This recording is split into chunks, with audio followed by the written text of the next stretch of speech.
तर आज 4 ऑक्टोबर म्हणजे संत बाळूमामा यांचा जन्मोत्सव आणि या उत्सवाला सामील व्हायला आम्ही चाललो आहे आज आदमापूरला। सोबत आहे बाबू, नितेश आणि आपला राहुल। सकाळचा पहिला चहा आणि नाश्ता कराडतच करण्याचा निर्णय घेतला आणि इथंच नाश्ता करून घेतला। म्हटलं पुन्हा पुढं थांबायलाच नको, कारण वेळेआधी कार्यक्रमाला पोहोचणं गरजेचं असतंय, हो ना। आता नाश्ता करून झाला आणि म्हटलं आता पुढचा प्रवास सुरू करावा। पुढच्या प्रवासात आपल्याला अशा पद्धतीनं ट्रॅव्हल्स बघायला भेटते त्या, आणि ह्या ट्रॅव्हल्स ज्या आहेत त्या आदमापूरला चालल्या त्या। तर नमस्कार मंडळी, मी तुमचा मराठमोळा व्लॉगर ओमी। आज तुम्हाला घेऊन चाललो आहे तब्बल 150 किलोमीटरच्या प्रवासात, आणि या प्रवासात तुम्ही असंख्य ठिकाणं पाहणार आहात आणि असंख्य नवीन नवीन गोष्टी जाणून घेणार आहात। तर आता आम्ही पोहोचतो आहे कोल्हापुरात, आणि इथं आमच्या राहुलला गाडी चालवण्याची इच्छा झाली। मग गाडी इथं एक्सचेंज केल्या। सारख्या गाड्या एक्सचेंज होत होत्या, म्हणजे कधी नितेशकडे गाडी, कधी माझ्याकडे गाडी, कधी बाबूकडे गाडी, हे तर वाटत चालत होतंच।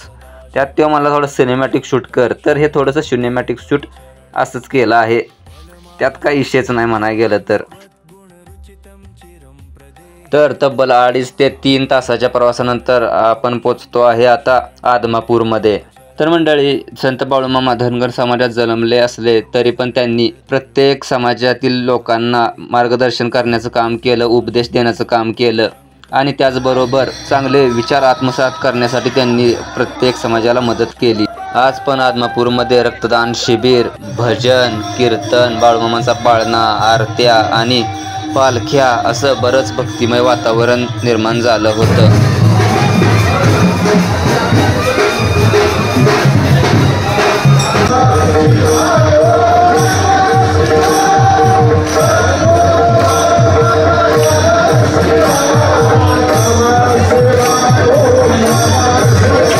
संत बाळूमामा यांचा जन्मवेळ जन्मकाळ जवळपास 4 वाजताचा। मग त्यांची आरती 4, 4:15च्या आसपास झाली। पुष्प वाहून त्यांना आदरांजली दिली आणि त्यांचे आशीर्वादही घेतले।